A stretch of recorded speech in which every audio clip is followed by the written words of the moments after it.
Buenas tardes, excelentísimas autoridades, señoras y señores miembros de la Junta Directiva del Ateneo,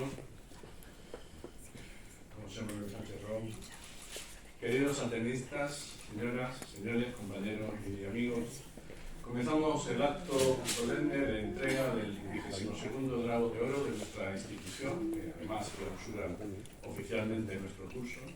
En primer lugar, quiero daros la bienvenida a todos y a todas y daros las gracias por vuestra presencia. Gracias también a la Facultad de Medicina, que nos acoge en su salón de grados, y a su decano, el profesor Manuel Rossetti, que ha facilitado desde el primer momento la celebración del mismo en este histórico lugar. Y agradezco también la presencia del representante de la Facultad de Medicina que nos acompaña, y ateneísta también, el profesor Antonio Leopoldo Santiesteban, al que también le doy las gracias por la importante colaboración para que este acto se lleve a cabo. El Ateneo de Cádiz tiene un compromiso con las personas, con instituciones, que trabajan de manera denodada con el conocimiento, la ciencia, la cultura y los valores cívicos. En los últimos años tratamos de que este premio se otorgue a personalidades con trayectorias académicas y profesionales que conformen un legado que sepa aunar humanismo y ciencia. Para el Ateneo no existía mejor manera de coincidir con ese objetivo que conceder el 22º Drago de Oro al profesor y académico don José Manuel Sánchez Rom por su inestimable labor en el campo de la historia de la ciencia.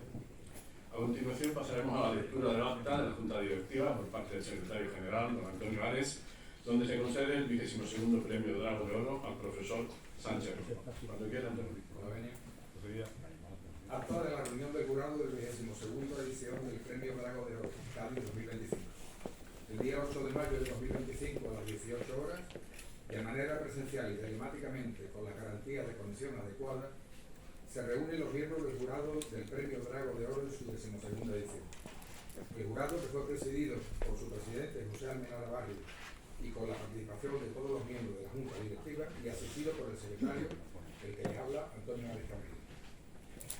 Acuerda por unanimidad y por aclamación conceder el Drago de Oro 2025 en su 22ª edición al excelentísimo señor don José Manuel Sánchez Rom. El jurado ha tenido bien valorar la trayectoria profesional, humanística, científica, académica y divulgadora de este madrileño, doctor en física y historiador de la ciencia, catedrático de la Universidad Autónoma de Madrid, académico de la Real Academia Española, donde ocupa el sillón G, sustituyendo al fallecido José Hierro.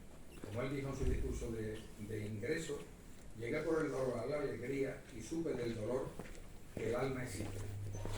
Académico de la Real Academia de Ciencias Exactas, Físicas y Naturales, miembro de la Academia Europea de Ciencias y Artes, profesor invitado de las más prestigiosas universidades europeas y americanas, autor de decenas de libros en los que la ciencia, la historia y la filosofía adquieren una dimensión al alcance del público en general. Ha sido comisario de varias exposiciones, director de colecciones de libros de ensayo y divulgación científica, Premio Nacional de Ensayo 2015 y Premio Internacional de Ensayo Jovellanos 2011.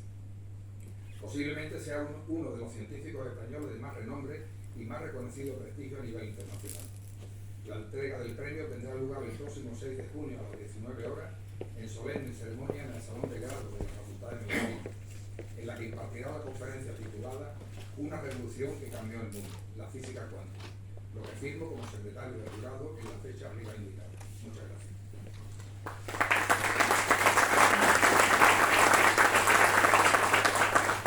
Muchas gracias, Antonio. A continuación ofrecerá la laudatio el profesor doctor don Antonio Campo Muñoz, vicepresidente de la Real Academia Nacional de Medicina.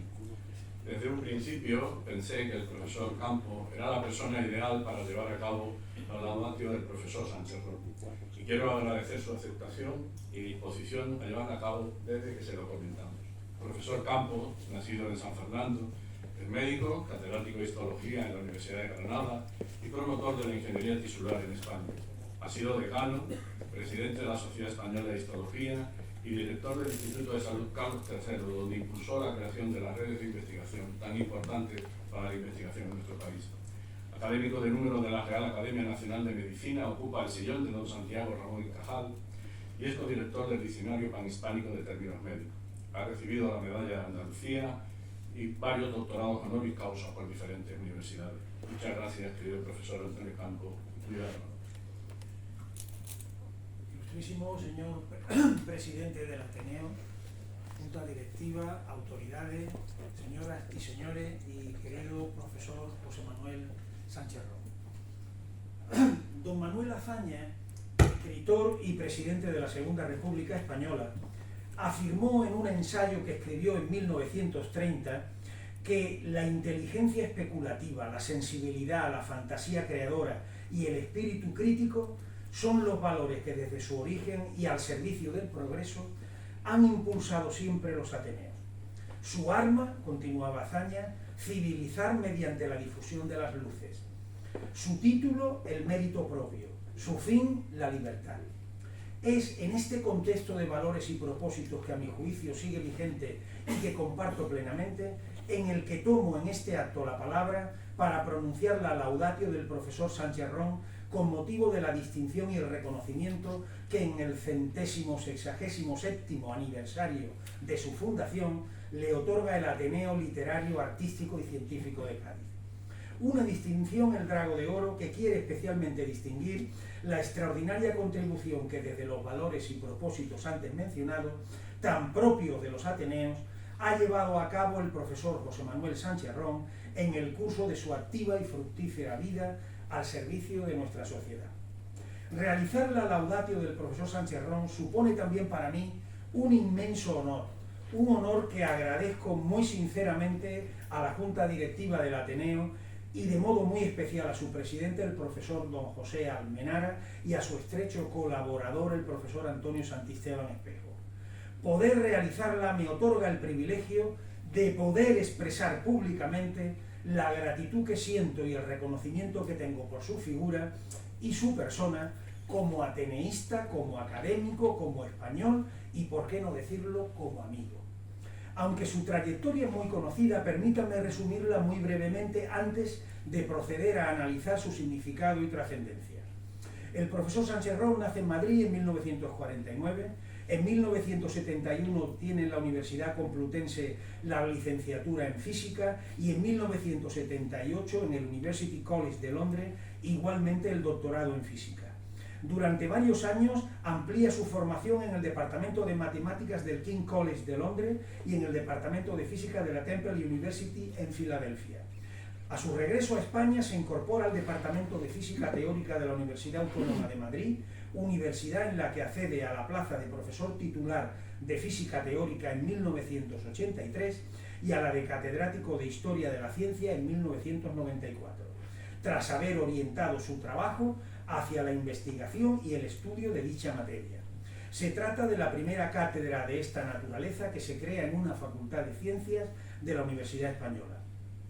Desde entonces y hasta nuestros días, en la universidad, en el Consejo Superior de Investigaciones Científicas y en la Real Academia Española, a la que accede en el año 2003, ha desarrollado y proyectado a la sociedad de nuestro país su vasta obra en dicho ámbito. Una obra que además ha alcanzado una proyección internacional de primera magnitud, con la publicación de trabajos y libros en distintos idiomas, incluido el chino, por los que ha sido reconocido a sí mismo como académico de número de la Academia Internacional de Historia de la Ciencia de París. Pero, ¿qué hace singular la trayectoria de Sánchez Ron? ¿Qué rasgos la distinguen? ¿Qué justifica nuestra admiración y nuestro reconocimiento? A mi juicio, el triple compromiso que revela su cursus honorum y el cabal y puntual cumplimiento de los mismos que, en grado de excelencia, pone de relieve su trayectoria vital y su obra científica. Un compromiso primero con su vocación, un compromiso segundo con la verdad y un compromiso tercero con la sociedad de la que procede y a la que solidariamente sirve. Tres compromisos que constituyen a su vez los tres grandes vectores que transitan y recorren de principio a fin el curso y el devenir de su biografía. En relación con su vocación, su caso es similar, con las lógicas diferencias de circunstancia y tiempo, al de dos muy relevantes figuras de la ciencia y la cultura del siglo XX, la de Joseph Needham y la de Pedro Laín Entralgo. El primero es un científico de la Universidad de Cambridge que, dedicado a la embriología y a la morfogénesis y creador del concepto de niveles de organización en los sistemas vivos e inertes, inicia en su treintena un cambio fundamental en su dedicación que va a convertirlo en uno de los sinólogos más relevantes del mundo, esto es, en un consumado experto en la cultura china. El segundo caso es el que atañe a don Pedro Laín Entralgo. Tras estudiar medicina y química en Valencia, especializarse en psiquiatría en Viena y ejercer la práctica clínica durante algún tiempo, cambia de dedicación también en la treintena e inicia su actividad como investigador y docente de Historia de la Medicina y de Antropología Médica en la Universidad Central, hoy Complutense. Nuestro protagonista de esta tarde, el profesor José Manuel Sánchez Ron, al igual que los anteriormente citados, con una formación previa excelente en física teórica, inicia también en su treintena un cambio en su dedicación que va a llevarle desde entonces y hasta nuestros días a indagar y a reflexionar sobre la naturaleza y la historia de la ciencia. He comentado muchas veces que no sé qué es más difícil, si que un científico pueda cambiar de actividad y línea de investigación a mitad de su vida, o que haya una universidad que se lo permita. Es evidente, sin embargo, que en los tres casos antes citados, los cambios, las mutaciones, culminaron con gran éxito. Con independencia de las circunstancias concretas que pudieron darse en cada caso, resulta evidente que la firme determinación vocacional de sus protagonistas jugó un papel decisivo. Una firme determinación vocacional que sin duda les ayudó a superar los muchos obstáculos que debieron encontrar en el camino.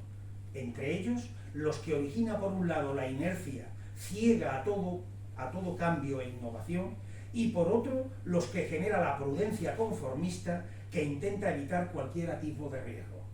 Y es que, en efecto, como la historia de sus vidas nos revela, Joseph Needham, Pedro Laín y, en nuestro caso, José Manuel Sánchez Ron, supieron y tuvieron la firme voluntad de poner por delante, frente a la inercia y el conformismo, su claro e insobornable compromiso vocacional.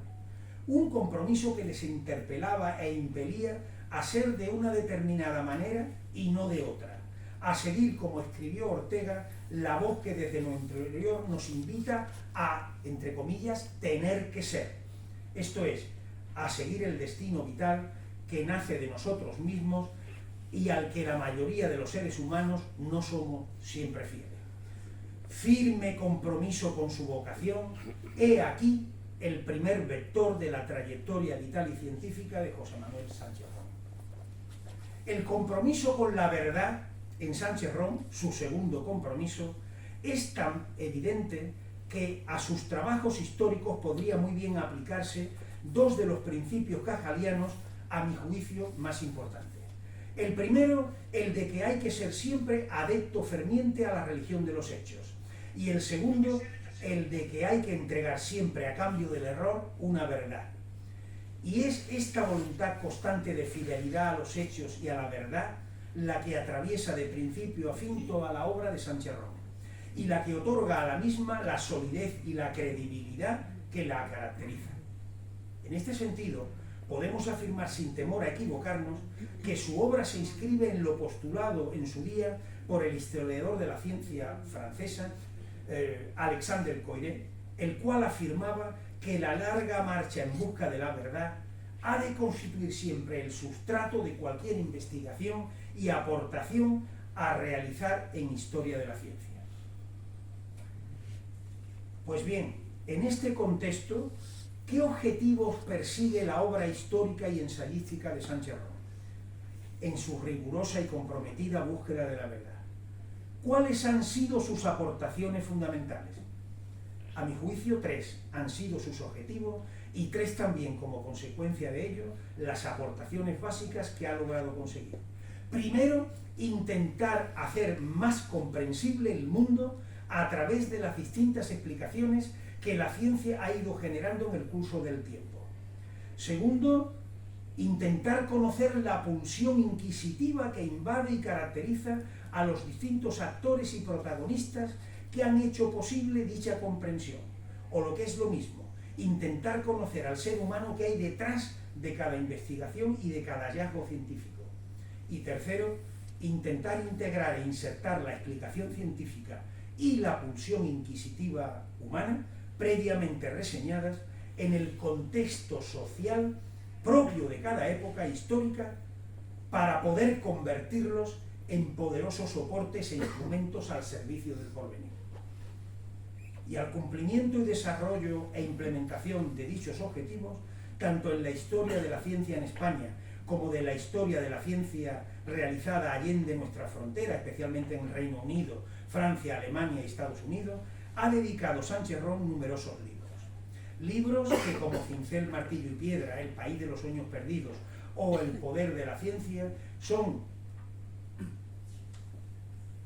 en este momento, libros absolutamente imprescindibles si queremos realmente conocer y comprender la realidad del mundo en el que vivimos inmersos, y a partir de ello poder intervenir con fundamento en el presente y en el futuro del mismo. Libros estos, por otra parte, en los que, al igual que en sus libros estrictamente biográficos, Sánchez Ron aborda también la singularidad humana que, como indicaba con anterioridad, subyace en la vida de cada investigador y es causa tanto de su motivación como de su creatividad. Los libros antes citados, y especialmente las monografías sobre los numerosos personajes que ha biografiado, Echegaray, Cajal, Ochoa, Blas Cabrera, Miguel Catalán, María Curie, etcétera, etcétera, están llenos de citas que tienen por objeto, como afirma el propio Sánchez Ron, recuperar voces con frecuencia perdidas y dejar constancia de las palabras de los propios protagonistas del relato, es decir, de los propios investigadores y científicos. En tal sentido, uno de sus últimos libros, Querido Isaac, Querido Albert, nombres referidos a Newton y a Einstein, constituyen todo un monumento al género epistolar entre científicos y, por tanto, a la intrahistoria personal y sentimental del acto creador y comunicativo que ha hecho históricamente posible la ciencia explicativa del mundo y su posterior uso y difusión. Como historiador, la correspondencia, ha escrito también Sánchez Ron, es uno de mis recursos favoritos. Sus extraordinarios conocimientos de física le han permitido, por otra parte, abordar monográficamente una historia de la física cuántica en 3 volúmenes, para la que estoy absolutamente convencido no está preparado ningún otro historiador de la ciencia de nuestro tiempo. Como queriendo innecesariamente justificar esta dedicación monográfica a la física cuántica, tan próxima a sus orígenes, escribe: si celebramos con sobrados motivos hitos o logros del pasado, como pueden ser la construcción de las pirámides, del Coliseo de Roma, de las grandes catedrales, los escritos de Homero, Cervantes o Shakespeare, las pinturas de Leonardo o Velázquez, ¿cómo no hacerlo con el desarrollo de la física cuántica, en la que intervinieron un numeroso grupo de mentes extraordinarias? Por mi parte, no puedo estar más de acuerdo con este comentario. La integración e inserción de la ciencia en el contexto social está igualmente presente en toda su obra. A este respecto, Sánchez Ron ha escrito que el progreso científico depende de cuestiones como la situación industrial o agrícola, las obligaciones y los proyectos políticos, las dimensiones o las situaciones geográficas, las ideas o las percepciones culturales y religiosas, los sistemas y las instituciones educativas y de investigación, y muchas otras variables más. Y identificar algunos de estos elementos determinantes, concluye Sánchez Ron, ha sido uno de mis principales objetivos. Sus libros, monografías y artículos están preñados de información y de análisis relativos a la interrelación de la ciencia con todos y cada uno de estos determinantes. Con respecto a la integración, quiero incidir en una de las aportaciones más relevantes que en el curso de su trayectoria historiográfica y ensayística ha llevado a cabo José Manuel Sánchez Ron. Se trata de la que de una forma muy sintética relata en su discurso de ingreso de la Real Academia Española y que luego ha desarrollado en distintos textos. Tuve la oportunidad de asistir la tarde del 19 de octubre del 2003 a dicho acto por invitación suya, poco después de habernos conocido personalmente. Quedé impactado por el discurso y por su mensaje. En el mismo, además de iluminarnos sobre todo lo que la ciencia y su vocabulario deben al mestizaje, a la mezcla de cultura, al cruce de caminos, esto es, a la interdisciplinariedad, nos advierte, y lo hace con rotundidad y compasión, por una parte del caos lingüístico que generan los neologismos y por otro del escaso mestizaje que existe entre la cultura científica y la mal denominada cultura humanística. Un problema el de la brecha abierta entre las dos culturas, expresión acuñada por Charles Snow en 1959, que parece agravarse y normalizarse con el paso del tiempo y que ni siquiera la puesta en marcha de una educación orientada a superarla parece solucionar. En su discurso, Sánchez-Ron propone como posible solución dar vida a la ciencia, llevar la ciencia al corazón de las personas, llenar la ciencia de componente emocional, educar y conmover con la ciencia. Y esto es lo que Sánchez-Ron ha hecho, ha venido haciendo en todos y cada uno de sus libros y de sus textos. Thomas Huxley escribió hace muchos años, y yo suelo repetirlo con mucha frecuencia, que las ciencias y las humanidades no son dos cosas, sino dos lados de la misma cosa. José Manuel Sánchez-Ron es, como su obra pone claramente de relieve, sumo sacerdote de la filosofía del mestizaje y de la simbiosis entre los dos lados de la cosa. Firme compromiso, por tanto, y firme voluntad con la verdad para poder comprender y explicar el mundo, para poder conocer el modo humano de lograrlo y para incardinar social, mestiza e instrumentalmente dicha comprensión.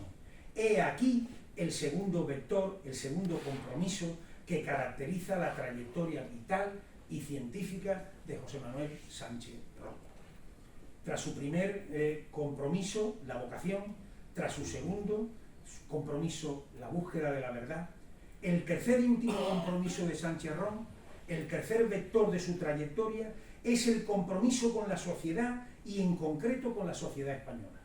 Se trata de un compromiso que queda muy claro y manifiesto al examinar su vida y su obra. Su labor en este ámbito ha sido ingente y ha consistido fundamentalmente en alimentar la conciencia colectiva de nuestra sociedad sobre lo que la ciencia es y representa para el bienestar y el progreso de la misma.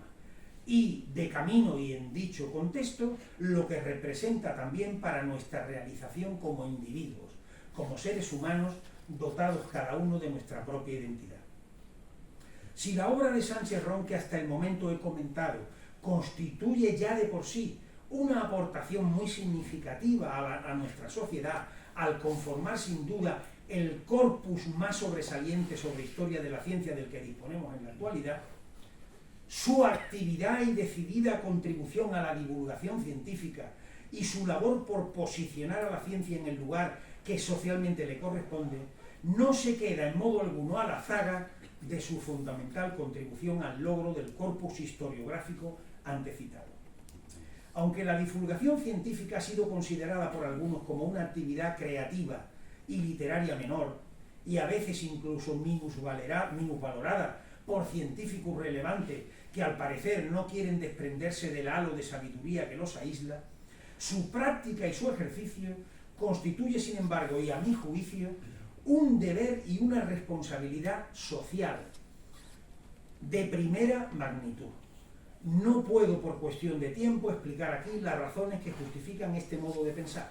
Un modo de pensar que está vinculado, como he expuesto en otro lugar, básicamente con el derecho que tenemos los ciudadanos a conocer qué se hace con nuestros impuestos y que igualmente tenemos de acceder a la cultura científica y explicativa del mundo en el que nos ha tocado vivir.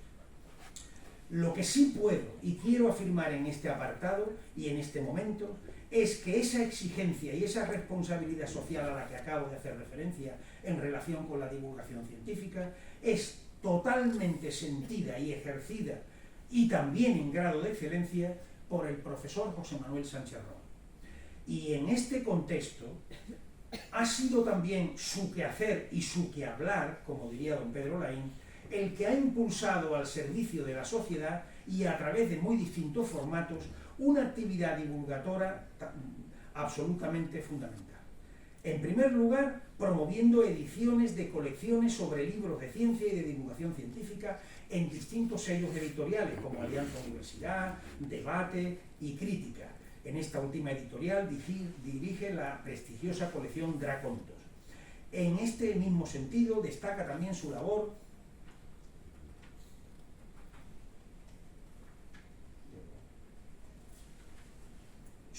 como primer director de la colección Clásicos del Pensamiento perteneciente al Consejo Superior de Investigaciones Científicas y como director de la sección de Ciencias de la Biblioteca Universal del Círculo de Lectores y de la colección Biblioteca de la Ciencia Española que durante un tiempo publicó el Banco Exterior de España. Su actividad de divulgación rigurosa la ha ejercido también en segundo lugar comisariando 8 grandes exposiciones, desde 1998 hasta 2002, entre las que destacan 100 años de ciencia en España en la Residencia de Estudiantes y La lengua y la palabra, 300 años en la Real Academia Española y Cosmos, ambas en la Biblioteca Nacional, todas ellas con miles de visitantes. La proyección de la ciencia a la sociedad la ha ejercido también, y en tercer y último lugar, con extraordinario éxito a través de artículos, más de 500, y de reseñas de libros, más de 200, publicados en periódicos y suplementos. Sus textos en El País, ABC, El Periódico de Cataluña, Cambio 16, El Correo, El Independiente, y muy especialmente los publicados cada semana en El Cultural, constituyen un verdadero ejemplo de lo que, según mi buen amigo el arabista Emilio de Santiago, ya desaparecido, debe ser siempre un buen artículo difusor de cultura. A juicio de mi amigo Emilio Santiago, un artículo de tal naturaleza ha de ser lo que él llama un ensayo jibarizado, esto es, una exposición, una reflexión y una posición concreta reducidas en su desarrollo al espacio máximo de 3 o 4 folios. Sánchez Ron consigue plenamente este propósito, y sus artículos son en efecto verdaderos ensayos jibarizados, y es por ello, por la perfección que logra en dicho propósito, por lo que cada viernes disfruto del gran placer de acudir al kiosco de prensa. Suelo ir a los kioscos porque me gusta leer en papel,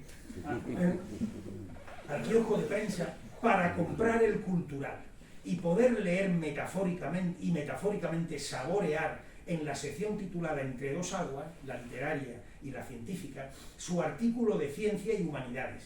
Unos artículos en los que plantea realidades y retos científicos que analiza y describe con detalle y sobre los que se posiciona a la luz de la historia, del arte, de la literatura, de la economía o del pensamiento. Algunos autores consideran que este proceder no es divulgación, es algo que desde luego no comparto en absoluto. Parafraseando a Ortega, afirmo que divulgar no es aportar solo recetas sobre las preguntas y los problemas que nos formulamos, sino que por el contrario es exponer, analizar y posicionarse sobre las preguntas y los problemas que han dado origen a esas posibles recetas. En este apartado relativo a la divulgación, quiero hacer también referencia a varios libros que Sánchez Ron ha escrito y dedicado especialmente a este propósito. Son concretamente los que ha escrito con el genial dibujante y académico Antonio Mingote. Me refiero a Viva la Ciencia, El Mundo de Ícaro y Una Historia de la Medicina, de Hipócrates al ADN. Este último tuve el honor de presentarlo en la sede de la Real Academia Nacional de Medicina hace unos años. En mi intervención afirmaba entonces, y corroboro ahora, que el libro, en sus relatos, ilustraciones y textos complementarios, constituye un modelo de conexión y de divulgación educativa destinado a un rango muy amplio de sectores sociales. El estilo expresivo de Sánchez Ron en nuestra lengua, al que también hacía referencia entonces en dicha presentación, es, creo, aplicable a toda su obra, y es por ello por lo que quiero resumirlo aquí al final de esta exposición analítica, un poco ya extensa, de su vida y de su obra. Se trata de un estilo, el suyo, conceptualmente claro, formalmente ameno, documentalmente riguroso y voluntariamente reflexivo.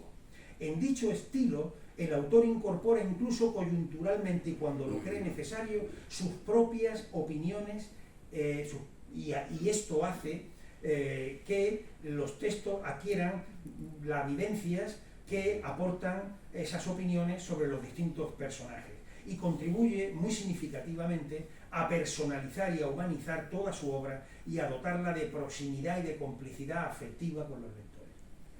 Comentaba al comienzo de este apartado la manifiesta voluntad de Sánchez Ron por colocar a la ciencia en el lugar que sin duda le corresponde en la historia de la humanidad. En uno de sus últimos libros, El Canon Oculto, rescata y comenta los 100 libros más importantes de la ciencia que han iluminado nuestra comprensión del mundo y que apenas son recogidos cuando desde distintas fuentes e instituciones se recopilan y ordenan los libros más relevantes en la historia de la humanidad, casi todos ellos siempre pertenecientes al ámbito literario.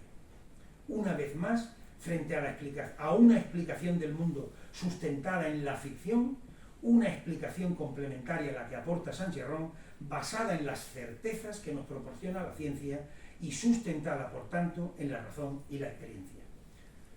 Compromiso claro con la sociedad en el desarrollo de su obra y voluntad firme para divulgar y posicionar la ciencia al servicio de un mundo más comprensible y de una sociedad mejor.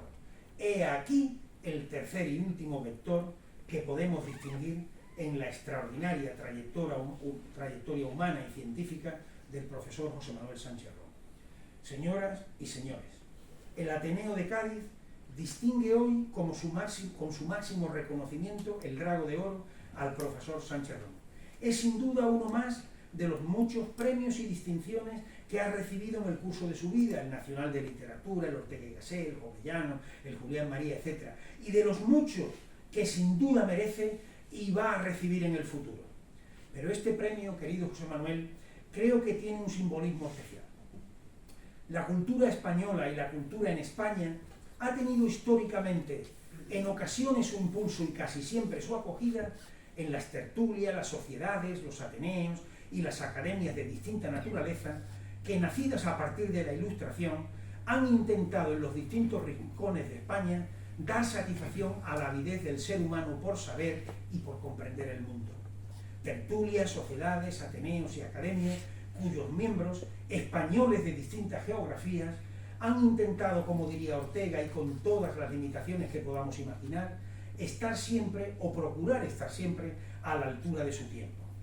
Aunque la ciencia no ha sido el objeto preferente de ocupación de estas instituciones, posiblemente por el tradicional distanciamiento entre los hacedores de ciencia y los miembros que mayoritariamente forman las mismas, la situación ha comenzado a cambiar en las últimas décadas debido al creciente interés que la ciencia genera y a la existencia de promotores y divulgadores anteriormente inexistentes, capaces de transmitirla y de proyectar a la sociedad su verdadera naturaleza y efectos.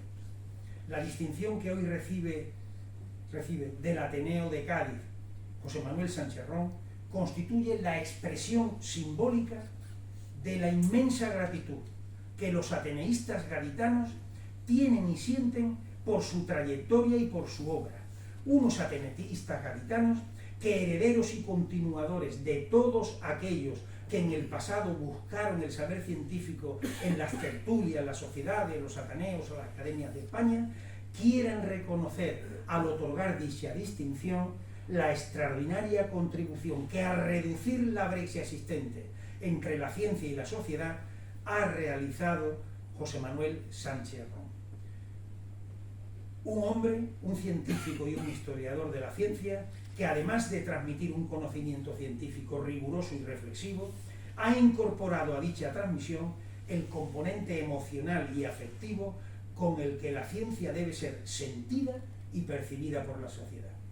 Gratitud y reconocimiento, por tanto, los que simbólicamente recibes, querido José Manuel, de esa España ávida de saber y casi siempre ignorada en el curso de la historia, pero que, sin embargo, viva y dispersa por nuestra geografía, constituye un fermento absolutamente imprescindible para el logro de la España culta, civilizada, democrática y libre, a la que, sin duda, todos los aquí presentes aspiramos. a esa sociedad viva, heredera de todas las que con el mismo espíritu se han sucedido en el curso del tiempo, representa hoy, como he comentado con anterioridad, el Ateneo de Cádiz. Una institución más que sexticentenaria, que ávida de saberes en esta ciudad, es igualmente fermento de la misma, de todos los valores que acabo de indicar. Gracias, querido José Manuel, por tu contribución y por venir a compartir con los ateneístas de esta ciudad trimilenaria tu sabiduría, tu trayectoria y tu amistad. La poeta y premio Nobel polaca Wisława Szymborska, a propósito de unos pájaros migratorios que agonizaban y morían sobre la nieve, escribió estas hermosas palabras. En esta primavera los pájaros han venido antes de tiempo. Regocíjate, razón. El instinto a veces también se equivoca. Querido José Manuel, al terminar esta intervención, solo quiero decirte que en la concesión del Drago de Oro, el máximo galardón del Ateneo, ni la razón ni el instinto de los ateneístas gaditanos se ha equivocado.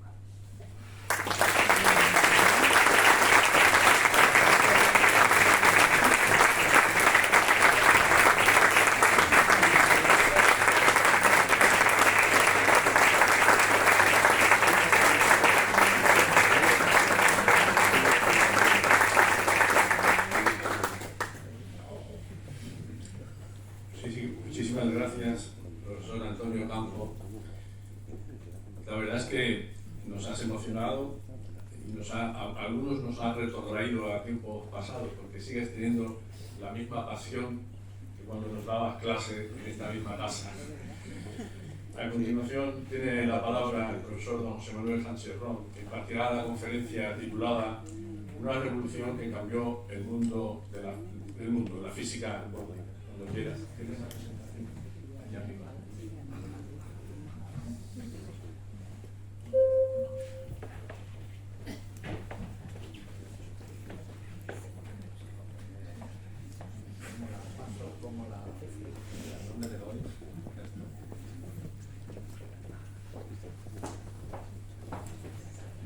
Está arriba.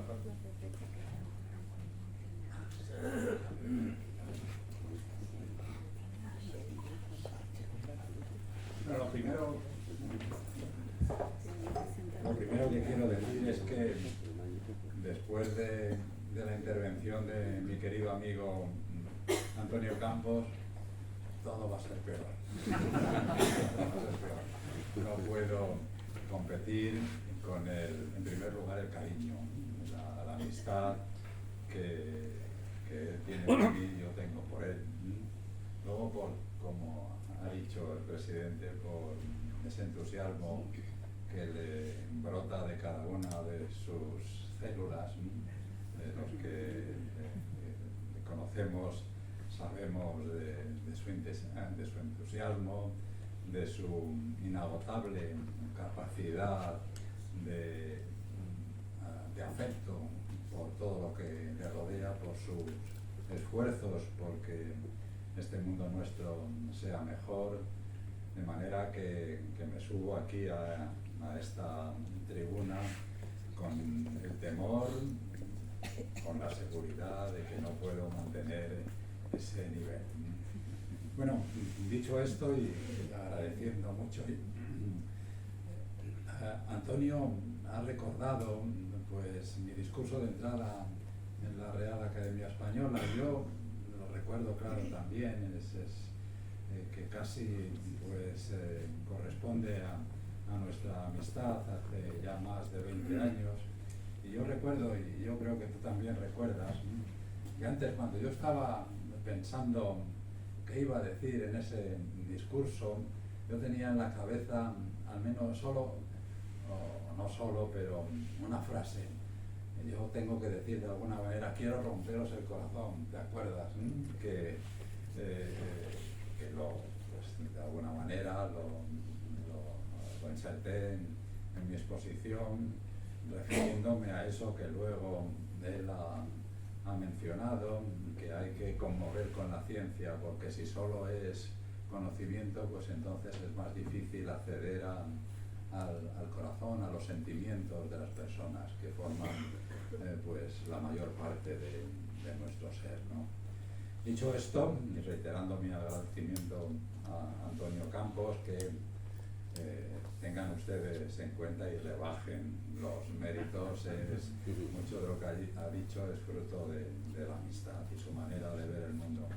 Dicho esto, quiero agradecer de una manera muy sentida al Ateneo Artístico, Literario y Científico de Cádiz que haya pensado en mí, porque como Antonio también decía, efectivamente los ateneos, como las asociaciones de amigos del país y otras, las tertulias, han sido en nuestro país uno de los instrumentos más apreciables y apreciados de mantener una cultura que no siempre desde, digamos, instancias superiores pues se ha cuidado como debía, y porque en cualquier caso pues están más cerca de la gente, de todos nosotros, ¿no? Y eso, pues el Ateneo, el Cádiz de José Celestino Mutis, el Cádiz que es un puente a un nuevo mundo, pues lo representa, ya digo, este Ateneo de una manera que ciertamente para una persona como yo pues es muy emocionante. Así que muchas gracias, presidente, muchas gracias a todos los miembros y gracias a todos ustedes que están aquí, porque yo ahora les voy a hablar de una cosa más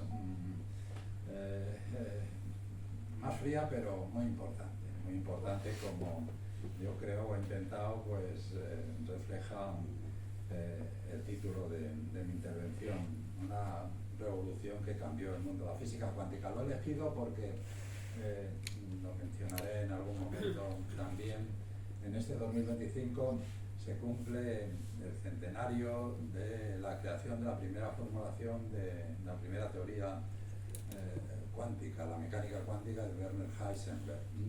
Y de hecho la organización, la ONU, ha establecido este año como el año internacional de la ciencia y tecnologías cuánticas. Empiezo. En el siglo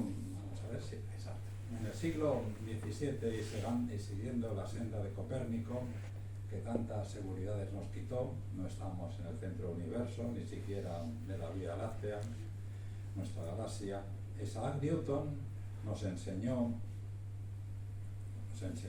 que el poder, la fuerza que condiciona el movimiento de los cuerpos en la Tierra y los hace caer, es también responsable de los cuerpos celestes que pueblan el cosmos. Y al mismo tiempo mostró en su inmortal libro de 1687, Filosofía Naturalis Principio Matemática, Principios Matemáticos de la Filosofía Natural, cómo estas explicaciones se codificaban en el lenguaje al que dio rigor por primera vez Euclides, la matemática. Este, por cierto, es uno de esos dibujos de Antonio Mingote, de mi querido Antonio Mingote, que ilustran el primero de los 3 libros que firmamos en común, el libro de la ciencia. En el siglo siguiente, Antoine de Lavoisier, el Newton de la química, logró lo que ninguno de sus predecesores, los viejos alquimistas, habían conseguido: dar rigor y sentido a la química, la ciencia que más nos acompaña, pues se encuentra en los alimentos que comemos, en los medicamentos que nos sanan, en el aire que respiramos o en la ropa que vestimos.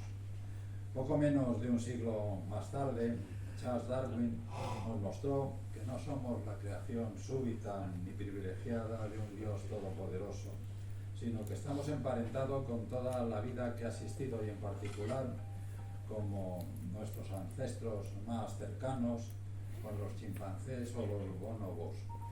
Con el origen de las especies de 1859 perdimos tal vez orgullo, pero ganamos sabiduría, la llave maestra para alcanzar la dignidad.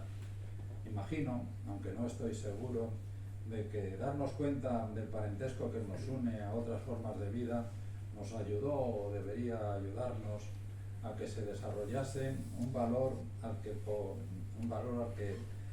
pocos, si es que alguno, puede superar: la compasión con esas otras manifestaciones de la vida animal y vegetal. Cuando el siglo XX apenas había comenzado a andar, un entonces desconocido empleado de la oficina de patentes de Berna,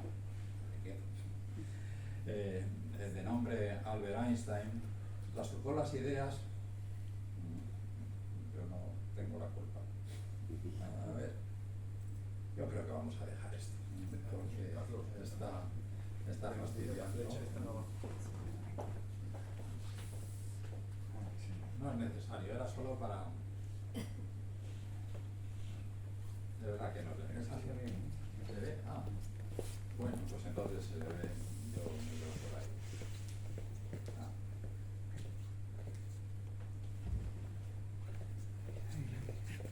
Cuando el siglo XX, decía, apenas había comenzado a caminar, un entonces desconocido empleado de la oficina de patentes de Berna, de nombre Albert Einstein, trastocó las ideas sobre lo que son esos pilares fundamentales de nuestra existencia, el tiempo y el espacio, corrigiendo al propio Newton.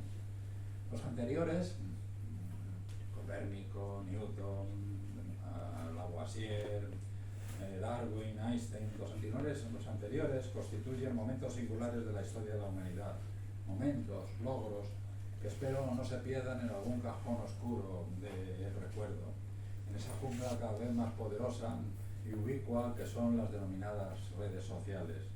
Pero aunque sus consecuencias y enseñanzas hayan sido grandes, ninguno ha afectado tan profundamente a la vida, a la presente y a la futura, como una revolución que comenzó a esbozarse en 1900 en la física y que encontró su primer gran momento de síntesis hace, como decía, este año de 2025, precisamente un siglo, la mecánica cuántica. El origen de la mecánica cuántica suele datarse en 1900, cuando para dar base a una base teórica, a una formulación matemática de la ley que expresa la densidad de energía de un cuerpo negro es aquel que recibe todas las radiaciones de todas las longitudes de onda, para dar base teórica a una fórmula que él había obtenido de una manera un tanto empírica, un entonces no demasiado distinguido catedrático de la Universidad de Berlín, Max Planck, pues tenía que se las apañó para encontrar algo que ahora mismo les voy a explicar. Eso en 1900, pero antes, estos señores, en torno a 1860, la asociación de un químico, Robert Bunsen, y un físico, Gustav Kirchhoff, que dieron base a la espectroscopía. Esos trabajos, la espectroscopía es esas rayitas que aparecen cuando se hace pasar radiación por un prisma, eso es la espectroscopía. Pues a raíz de esos trabajos suyos, que tuvieron también el efecto de crear la astrofísica frente a la astronomía solo pretende saber cómo se mueven los cuerpos, pero no puede decir nada acerca de qué están formados.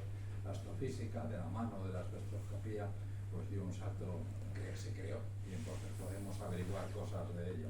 A raíz de esos trabajos, el físico Kirchhoff introdujo la noción de cuerpo negro. Fue entonces esa noción que a partir de entonces se trató de encontrar una fórmula que explicase cómo dependía la densidad de energía de las diferentes longitudes de onda. Esto es un problema abierto que solo en 1900, jugando con fórmulas, Max Planck logró encontrar la fórmula definitiva que todavía estudiamos en los libros de texto. El problema para Max Planck era precisamente explicar esa fórmula en términos teóricos. Él, en algún momento, era un físico clásico, un físico para el que lo único seguro eran la mecánica de Newton y el electromagnetismo de Maxwell. No quería renunciar bajo ningún punto de vista a eso. Y para él, uno de los principios fundamentales era pues, el que no, la ley de la causalidad, de A se sigue B. Entonces, sin embargo, para explicar esa fórmula que él tuvo que encontrar, pues tuvo que recurrir finalmente a algo que le repugnaba. Muchos años después, explicó, más de 30 años después, explicó en una carta que escribió el 7 de octubre de 1931 al físico estadounidense Robert Wood, que, cito sus palabras, resumido brevemente, se puede decir que lo que hice para explicar esa expresión fue un acto de desesperación. Había que encontrar, costase lo que costase, una interpretación teórica. Estaba dispuesto a sacrificar cualquiera de mis anteriores convicciones sobre las leyes físicas. ¿Y qué es lo que hizo? Lo que hizo fue recurrir a la obra. Esto es el monolito que hay en el cementerio de Viena a uno de sus más ilustres pensadores, un físico pero también fue un filósofo, Ludwig Boltzmann.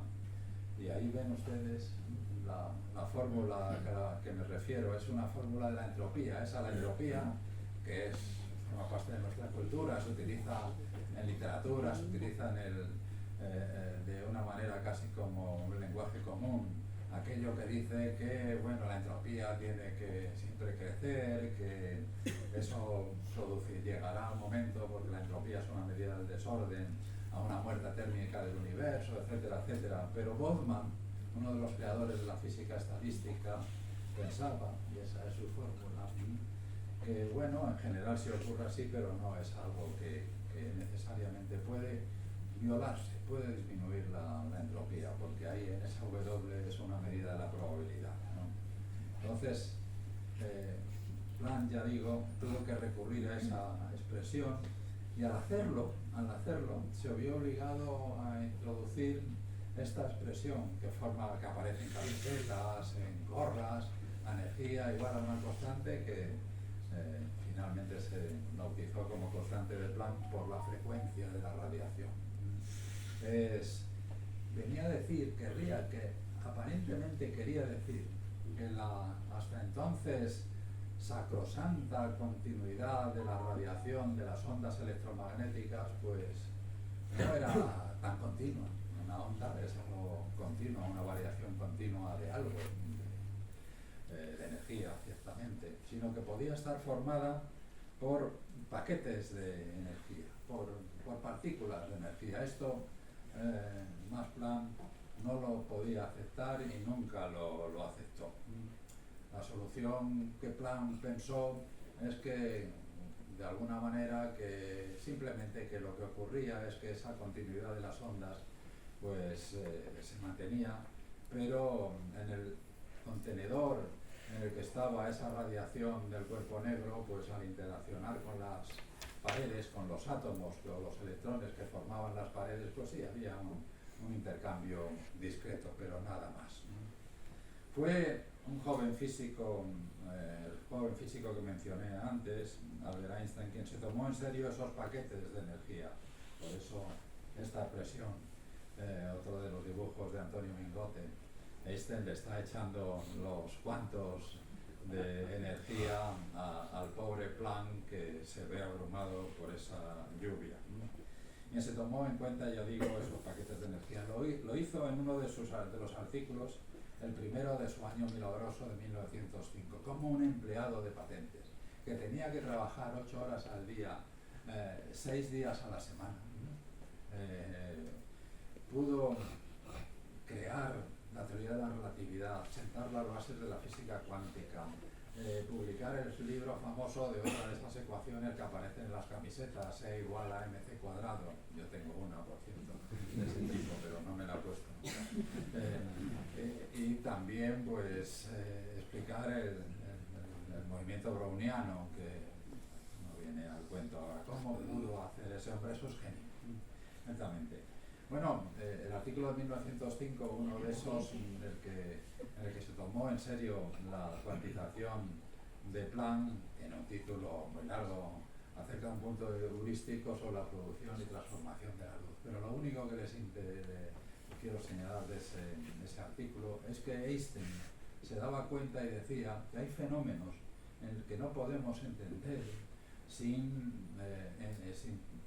considerar que la luz no es las ondas electromagnéticas son continuas, sino que están formadas por partículas discretas, cada una de una energía igual a h por nu.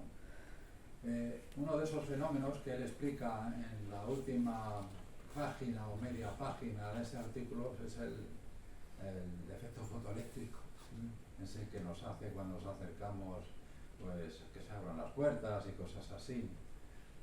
Simplemente por esa media página, o casi una entera, en 1922 la Academia Sueca de Ciencias le otorgó el premio Nobel de Física correspondiente al año anterior, a 1921. No se acordó de la relatividad especial, no se acordó de la relatividad general, porque eran todavía en 1922 demasiado radicales, demasiado sorprendentes, como para pensar que el futuro los mantendría. Perdieron la oportunidad. La teoría de la relatividad general, que sustituye a la teoría de la gravitación universal, esa que hemos estudiado en el colegio y en el instituto, es la creación intelectual, en mi opinión, más radical, más imaginativa, más original de toda la historia de la ciencia. El desarrollo de la espectroscopía, originado por las investigaciones de Bunsen y Kirchhoff, vamos a pasar de esto, en torno a 1860, y el descubrimiento en 1896 de la radiactividad, cómo era posible, se pensaba que algunos elementos químicos, el uranio, el polonio que se descubrió Marie Curie, Pierre Curie, y el radio poco después, y también el torio, emitieran radiación, es decir, energía de una forma continua sin aparentemente perder energía. Esto era uno de los problemas que existían a comienzos del siglo. La radiactividad se descubre en 1895 en Ribbentrop. Este es uno de los problemas, y también qué es la materia, qué era la materia y por qué se aparecían todas esos cientos o a veces miles de rayas en los espectros. El espectro del hierro, por ejemplo, tiene miles de rayos. Entonces este es un problema que existía a comienzos del siglo XX. El primer paso para encontrar solución a estos problemas llegó de la mano de un neozelandés instalado en la metrópoli, en Inglaterra, en Cambridge inicialmente, luego pasó un tiempo en Canadá para volver a Manchester y finalmente a Cambridge, Ernest Rutherford, que después de estudiar física en su patria, pues como digo, se marchó a la metrópoli. En 1911 Rutherford explicó el resultado de unos experimentos que habían realizado dos colaboradores suyos. Lanzaban algunas de esas partículas, las partículas alfa de los cuerpos radiactivos. Luego se averiguó, el mismo Rutherford había descubierto que son núcleos de helio, que los lanzaba sobre una placa muy fina de oro, y algunos, en vez de pasar, pues rebotaban. Eso lo explicó con este modelo, un modelo en el que la materia, nos dice, está esencialmente vacía, está concentrada en un núcleo rodeado a una distancia significativa de electrones. Entonces, estamos hablando de 1911, solo se conocen como partículas elementales el protón, es decir, el hidrógeno, y el electrón. Lo que pasa es que el modelo de Rutherford tenía un problema. Según la electrodinámica, pues unos electrones que orbitan de manera circular, pues tienen que radiar energía, y entonces casi instantáneamente caerían al perder energía al núcleo, de manera que la materia no tendría estabilidad, y obviamente tiene estabilidad, somos bastante estables, ¿no? La solución a ese problema vendría vino de un neozelandés, de un danés, Niels Bohr, que introdujo los cuantos de Planck en el modelo atómico de Rutherford, de una manera ad hoc. Simplemente dijo, esto a veces en la ciencia funciona así. Einstein en su artículo de la relatividad especial, ese que de una forma tan tonta, pero que está en la cultura general, ya lo dijo Einstein, todo es relativo. No es verdad, lo que Einstein dijo es justamente todo lo contrario, pero el nombre engaña, la teoría de la relatividad, ¿no? Pues al principio de ese artículo Einstein toma como uno de los axiomas para construir su teoría que la velocidad de la luz es independiente del estado de movimiento del cuerpo que lo emite, que eso es como decir 1 más 1 es igual a 1, en vez de decir que 1 más 1 es igual a 2.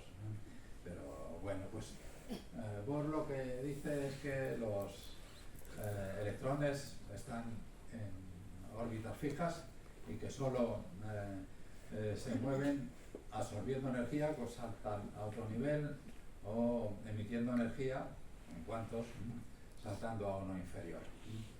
Eso es el modelo atómico de Bohr, en el que resuelve porque de él se deduce inmediatamente algunas de las se puede calcular las posiciones de las rayitas esas que yo les he explicado. De manera que se introduce los cuantos de Planck, se explica algo de la materia y de la espectroscopía. Eso dio origen a un largo camino. Esto estamos hablando de 1913. La mecánica cuántica de la que yo les decía que quería hablar es de 1925. Entre medias, pues Antonio Campos ha dicho que ahora estoy empeñado en 3 libros, que ya he terminado 2, para explicar pues algo de esto, algo de este camino, en el que asociamos a Newton a la mecánica o dinámica, a la teoría de la gravitación. Es una persona, aunque por supuesto hay otros detrás, pero Lavoisier es la química moderna, Darwin es pues uno de los pilares de la biología, la teoría de la evolución. Siempre podemos, en muchas de las teorías, por lo menos hasta hace un tiempo, Cajal, que Antonio Campos también conoce, ¿no? Pues es la teoría de la neurona, ¿no?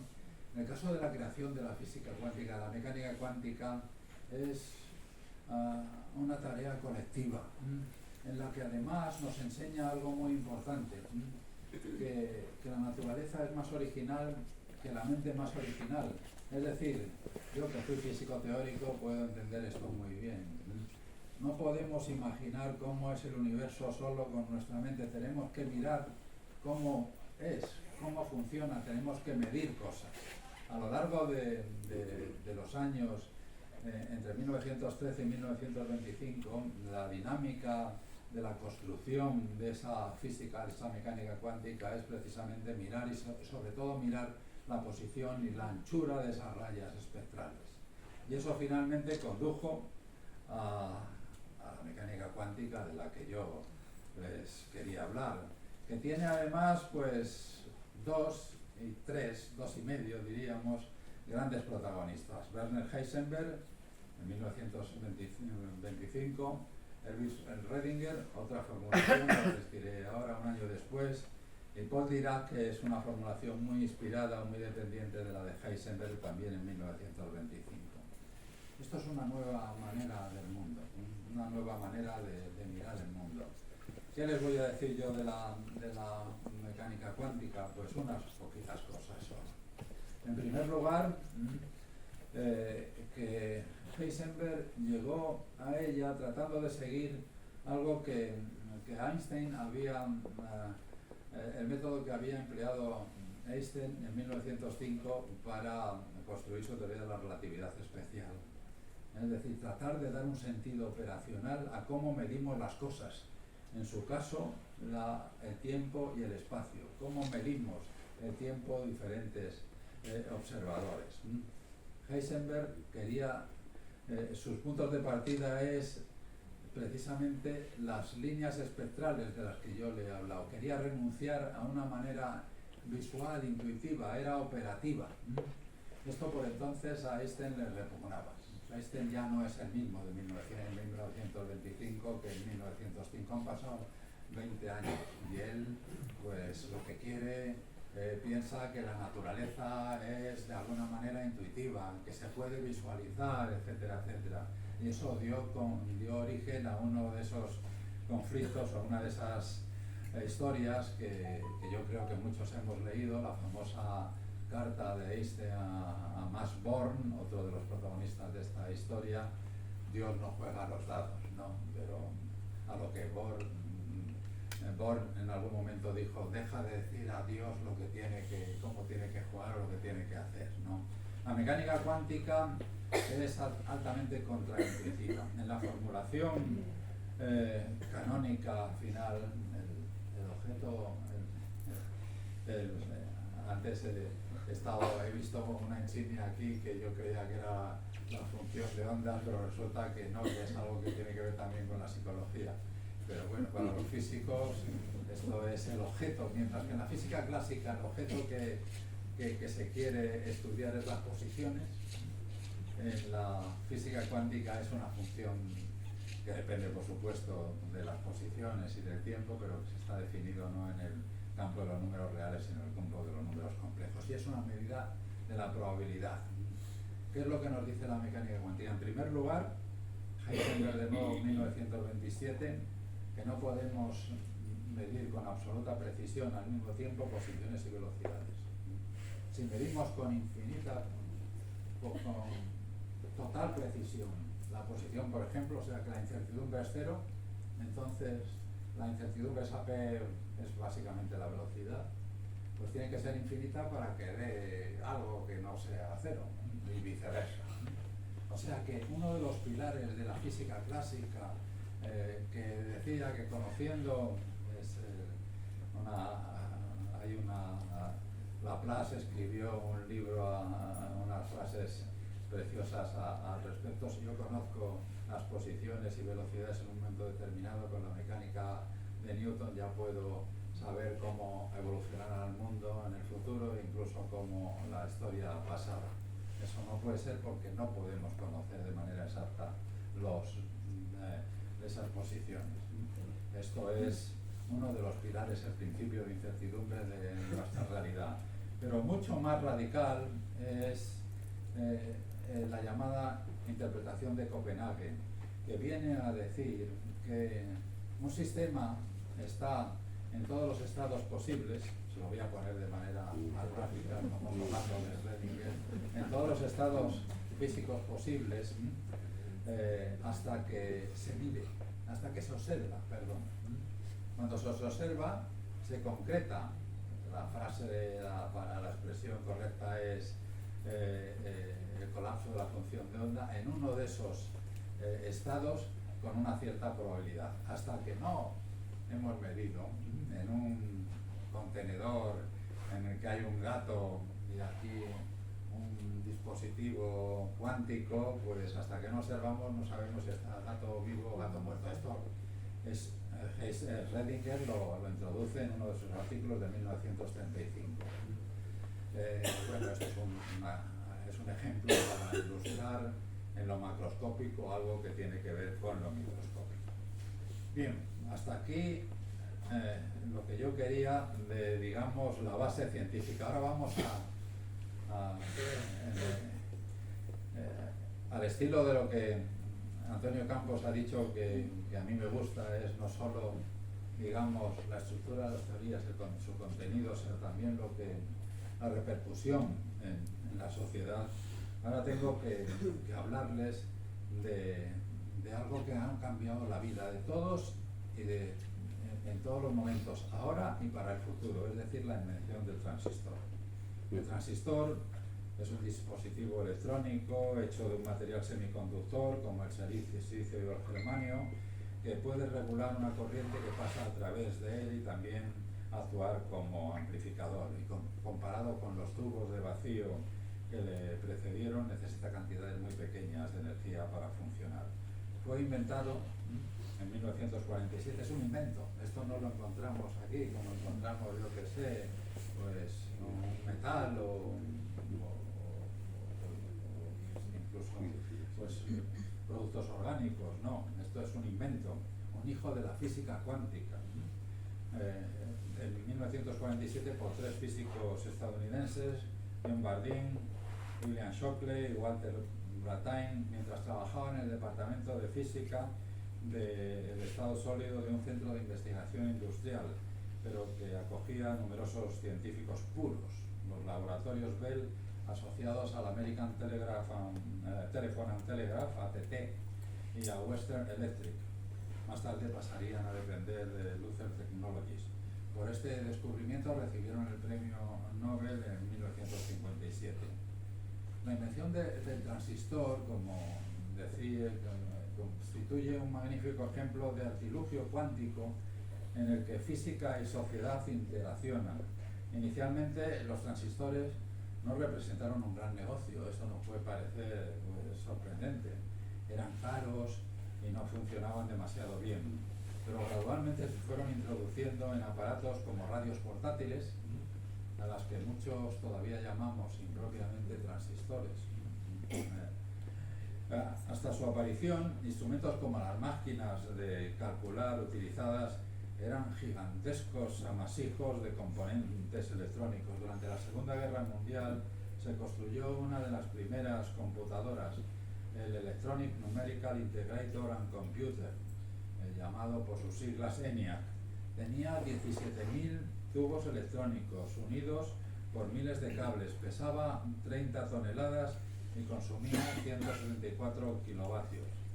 Pues lo que llevamos en los bolsillos le da sopas con ondas a esa máquina. Importante para el desarrollo del transistor fue el papel de las Fuerzas Armadas estadounidenses. Este es otro de los temas que yo me he esforzado en estudiar, la relación de ciencia con las guerras y con las Fuerzas Armadas. El pequeño tamaño y escaso consumo energético de los transistores encajaban magníficamente con el programa de miniaturización, a ver si me sale, de equipos militares que comenzó a principios de la década de 1950. Estamos hablando después de la Guerra Mundial. La Segunda Guerra Mundial cambió la situación de la física, especialmente en Estados Unidos, pero también en la Unión Soviética, en Francia, en el Reino Unido. Los millones volaron hacia instituciones, a universidades, etcétera, etcétera. Entre 1955 y 1961 el Departamento de Defensa de Estados Unidos invirtió 66 millones de dólares en programas para desarrollar las posibilidades del transistor. Tarea que decayó en la industria, lo que tiene también que ver, porque aquí hablamos de la industria privada, y la relación con fondos, en este caso federales, con lo cual pues ahí hay mucho que averiguar, o que estudiar o que aprender de esa relación entre lo público y lo privado. No es sorprendente que, conscientes de las posibilidades del transistor, algunos científicos decidieran convertirse ellos mismos en empresarios. Tal fue el caso de uno de los inventores del transistor, William Shockley, que en 1955 abandonó los laboratorios Bell para fundar su propia empresa, su propia compañía en el área de la Bahía de San Francisco. El Shockley Semiconductor Laboratory abrió sus puertas en febrero de 1955, reclutando un excelente grupo de profesionales. No tuvo, sin embargo, demasiado éxito, pero a la postre constituyó el germen que condujo al establecimiento al crecimiento de una zona de California en la que se agruparon diversas compañías de alta tecnología que terminó siendo conocida como Silicon Valley. Pues ustedes ya saben, no hace falta ni siquiera estudiar, solo de los periódicos, para saber lo que esto ha representado y representa para todo lo que ustedes quieran imaginar. Una de las características asociadas a la introducción de nuevas tecnologías es su carácter disruptivo. que da lugar a escenarios en el que aparecen protagonistas diferentes a los ya establecidos, o también que estos se renuevan. Así ocurrió con, ahora les voy a decir algunos nombres de empresas familiares. Texas Instruments, una compañía que hasta entonces se había centrado en la geofísica, pero que en 1952 decidió que el futuro estaba en los transistores y en la miniaturización de componentes electrónicos.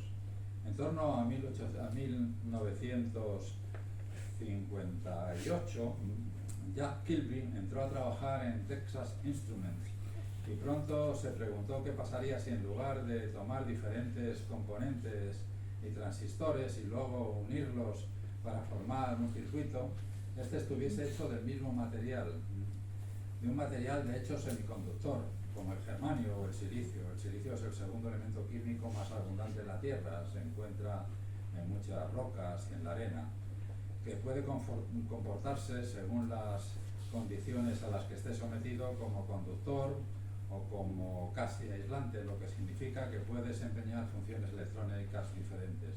No solo se preguntó, sino que construyó uno. Se trataba de, otra palabra, circuito, de un circuito integrado, microchip o simplemente chip. Chip es una antigua palabra inglesa que quiere decir un pequeño y es especialmente delgado trozo de madera, piedra u otro material. A finales de la década de 1950 se habían desarrollado técnicas con las que se formaban, se crecían láminas de diversos materiales sobre el semiconductor. Esto es ya la historia de nuestra vida. Podría, pero ya hablar de otros personajes como Robert Noyce, que fue muy importante en la fabricación real de circuitos integrados, que fundó también, pues, estamos hablando de empresas como Fairchild, o ahora Noyce fundó Intel junto a Gordon Moore, que lideró la invención del microprocesador, que es la cuna o la madre de la revolución microelectrónica. Y Moore, por cierto, es el que denunció la conocida ley de Moore en un artículo publicado en abril de 1965 en la revista Electronic, que predecía que cada 18 o 24 meses el número de transistores de un circuito integrado se duplicaría, predicción que básicamente resultó cierta hasta 2000. Luego ya va a toda pastilla. A comienzos de 1960, ya me queda poco, las predicciones de los militares permitieron que empresas ya establecidas en el mundo de la electrónica como Texas Instruments, Fairchild y nuevas como Intel refinaron la tecnología, incrementando la densidad de circuitos y sobre todo reduciendo los costes de fabricación. En 1962 los diseñadores de Newton II, la segunda generación de misiles balísticos intercontinentales, decidieron utilizar chips, una decisión que condujo durante los siguientes 3 años a contratos con empresas del campo de la electrónica por valor de 24 millones de dólares. Estamos hablando de ahora serían miles de millones. Pronto Texas Instruments estaba vendiendo 4.000 chips mensuales al programa Newton, que también utilizó los servicios de Fairchild. La Marina no se quedó atrás, etcétera, etcétera, y así pues seguimos. En 1964, Fairchild, que entonces era el principal suministrador de circuitos integrados para el programa Apollo, anunció la primera línea de productos de circuitos integrados dirigidos principalmente a estimular el mercado no militar y no espacial. Que quiere decir que inicialmente lo que les estoy diciendo es que estamos hablando de una etapa en la historia de los transistores y los circuitos integrados en los que el principal consumidor y comprador son las fuerzas armadas, los ejércitos. Esto, ciertamente, en principio no habría cambiado nuestras vidas ni habría sido comercialmente a la larga rentable, porque lo que es rentable es cuando un producto llega al público en general, y esto es lo que ocurre cuando Fairchild se da cuenta de esta trivialidad.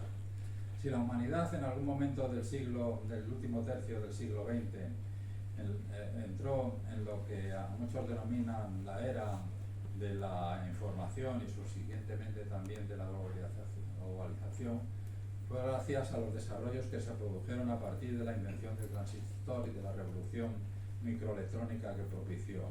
Integrados en millones de circuitos integrados, los transistores pasaron a depender de funciones básicas en los billones de microprocesadores que controlan, por ejemplo, motores de coches, teléfonos celulares, misiles, satélites, redes de gas, hornos microondas, computadores personales, PCs, aparatos para discos compactos. Bueno, eso ya está en la prehistoria. Teléfonos móviles e inteligentes. Cambiaron literalmente las formas en las que nos comunicamos, relacionamos con el dinero, estudiamos, escuchamos música, vemos televisión, conducimos coches, lavamos nuestra ropa, cocinamos o trabajamos. Es, en definitiva, el mundo de Internet, el mundo en el que todos vivimos. Por eso son muchas las posibilidades de hablar acerca de esa revolución cuántica que, como decía, ha cambiado nuestras vidas, pero ahora solo me he intentado de una manera a salto de caballo, podríamos decir, explicarles algunos de esos aspectos. Una revolución que, fíjense ustedes, no estamos en realidad, por mucho que pensemos que lo importante que estas tecnologías son para nuestras vidas diarias. Yo, que en Madrid viajo mucho, por ejemplo, en el metro, voy en el metro, pues me entretengo mientras tanto viendo las personas que están mirando una pantalla, la pantalla de su teléfono. Ayer batí el récord. Mientras iba a la academia, mi estadística es lo que yo veo, mi campo de visión. Ayer fue 16-1. Batieron el récord. 16 personas están mirando y una, no me acuerdo qué hacía, pero no tenía teléfono en la mano. Bueno, esto vemos a la gente que se orienta por la calle, pues a dónde voy, así siguen las indicaciones y nos miran, ¿no? Esto es muy importante. Teletrabajo, todo lo que quieran. Pero lo que viene, lo que está aquí ya es mucho más, yo creo, disruptivo. Es la alianza entre la robótica y la inteligencia artificial. Y la inteligencia artificial sin circuitos integrados no es ni artificial ni es inteligencia, no funciona. Eso, pues, si ya está condicionando nuestras vidas, lo condicionará mucho, mucho más. ¿En qué medida? A veces a mí me han dicho, bueno, eso que todo basado en la ciencia, cientifismo, ¿no? Yo no soy un cientifista, yo no soy un cientifista. Yo creo que la ciencia nos ha permitido derribar algunos mitos que nublaban nuestra inteligencia. Pongan ustedes los ejemplos que les dé la gana. Pero que se convierta la ciencia en un nuevo mito, pues sería algo que no es la función la función de la ciencia es ayudarnos a comprender y a tomar decisiones ilustradas por nuestro razonamiento, que incluye muchos otros elementos. Si el futuro lo vemos oscuro por la tecnología, que desde luego no va a desaparecer, uno de los mantras míos como historiador, lo que he aprendido es que la tecnología siempre gana. ¿Quién se acuerda de los luditas que se opusieron a la revolución industrial? Pues solo algunos historiadores, ¿no? De manera que tenemos que convivir, porque además nos ofrece muchas ventajas con la tecnología, que es hija de nuestra inteligencia, ¿no? Pero otra cosa es el cómo vivimos, ¿no? En el cómo vivimos, pues es en definitiva opción nuestra, ¿no? No hay ninguna regla, ningún Dios llamado ciencia que nos obligue a actuar de esa manera. De nuevo, muchas gracias por el inmenso honor que me han hecho ustedes, que me ha hecho el Ateneo Artístico Científico de Cádiz, y bueno, también por la exagerada laudatio de mi amigo Antonio Campos. Muchas gracias.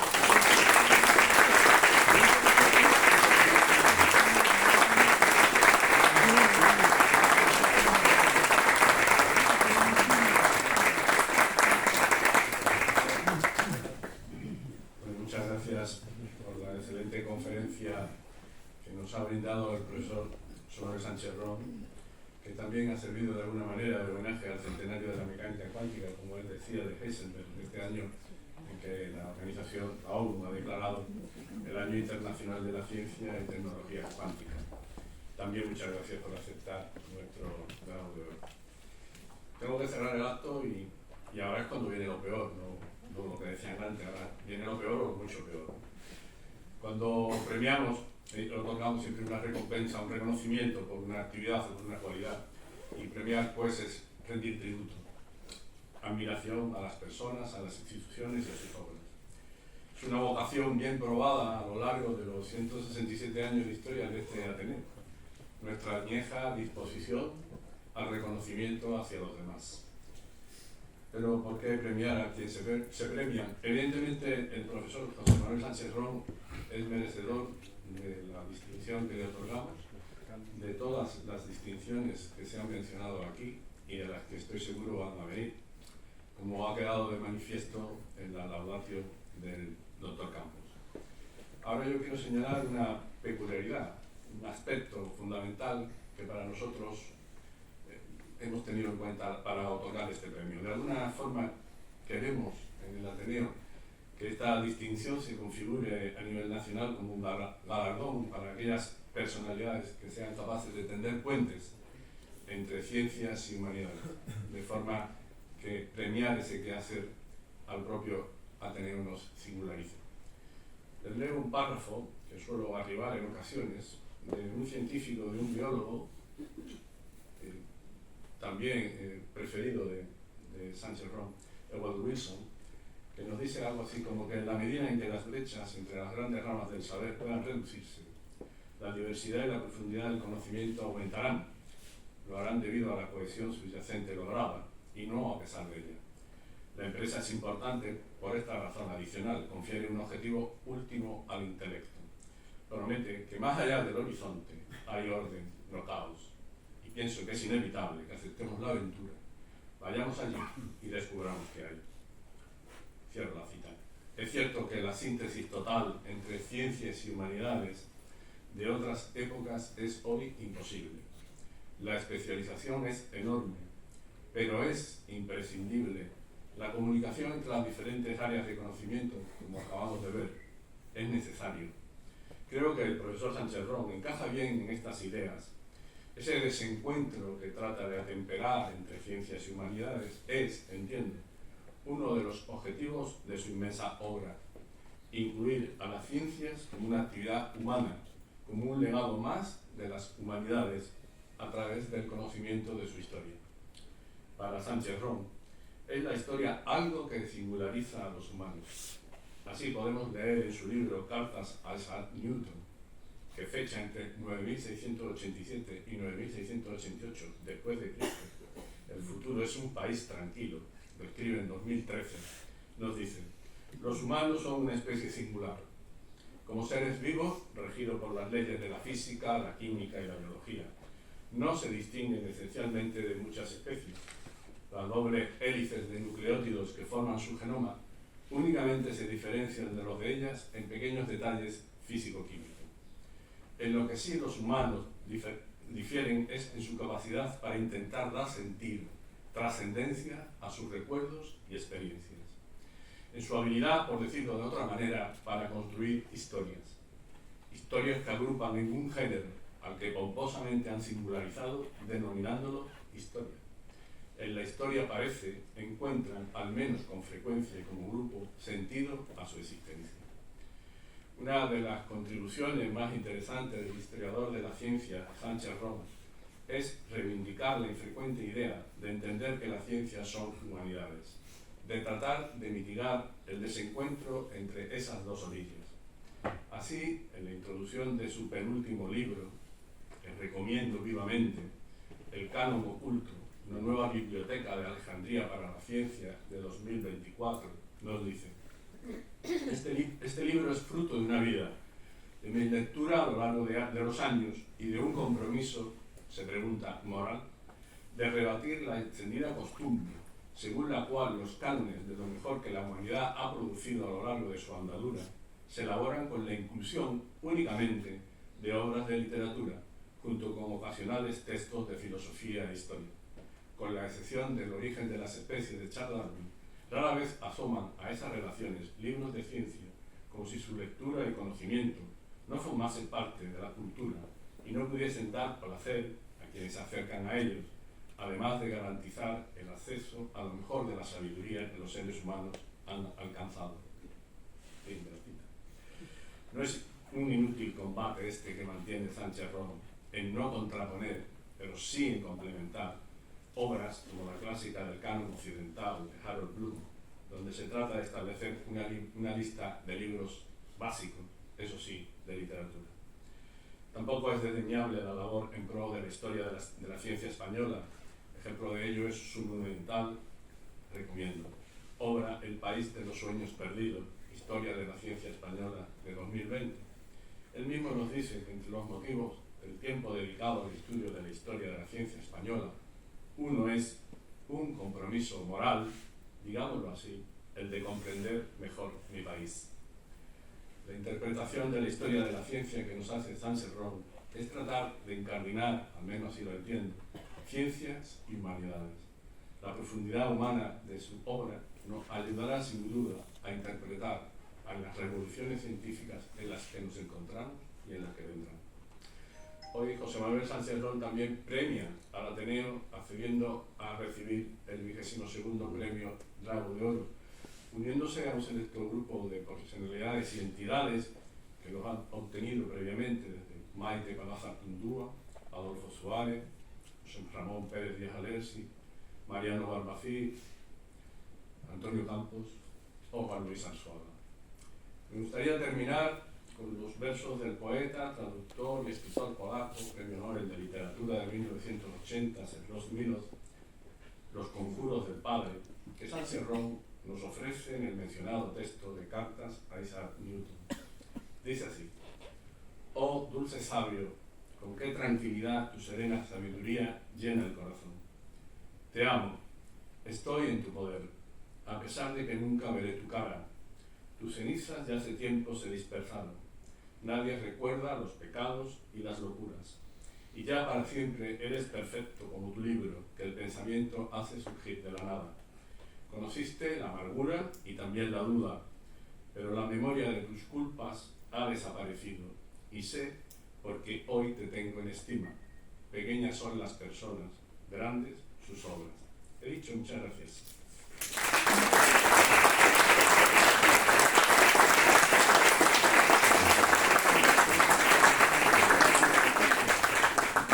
Vamos al momento central y más emotivo. Vamos a pasar a la imposición del Drago de Oro, que representa pues esa unión entre los valores y la simbología adjudicada al árbol, más en esta ciudad y más en esta facultad que nos acoge, y la alta consideración que representa el oro. También entregaremos el diploma acreditativo, es una obra de arte realizada por Belén González de la Fundación Luis Gonzalo, a la que damos las gracias por su inestimable colaboración.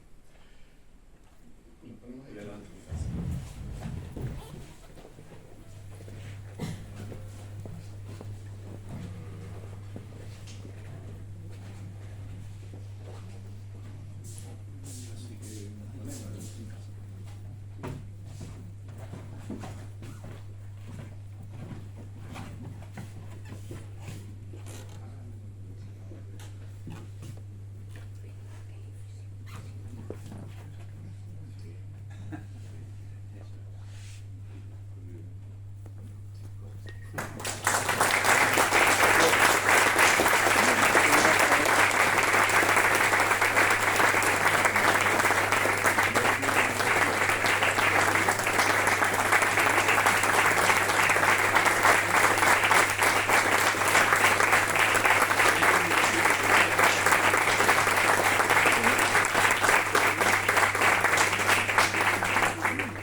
al escuchar estas cosas que yo he escrito, no me reconozco. Así que muchas gracias por hacerme sentir mejor de lo que pensaba.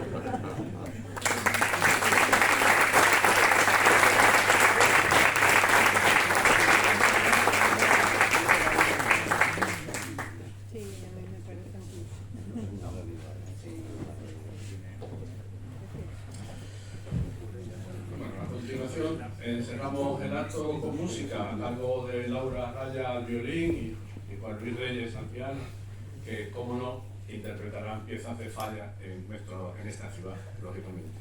Iniciarán con el himno de Andalucía.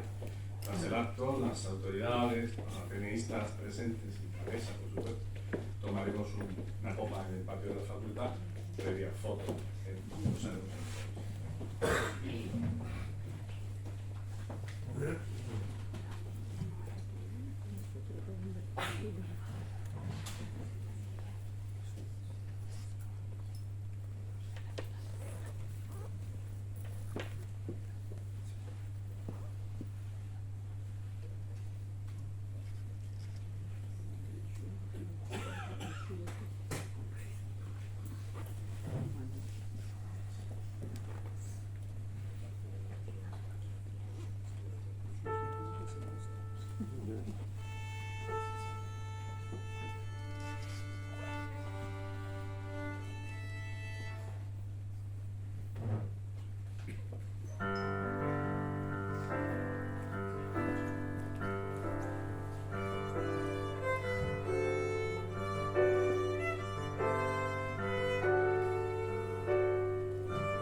todos.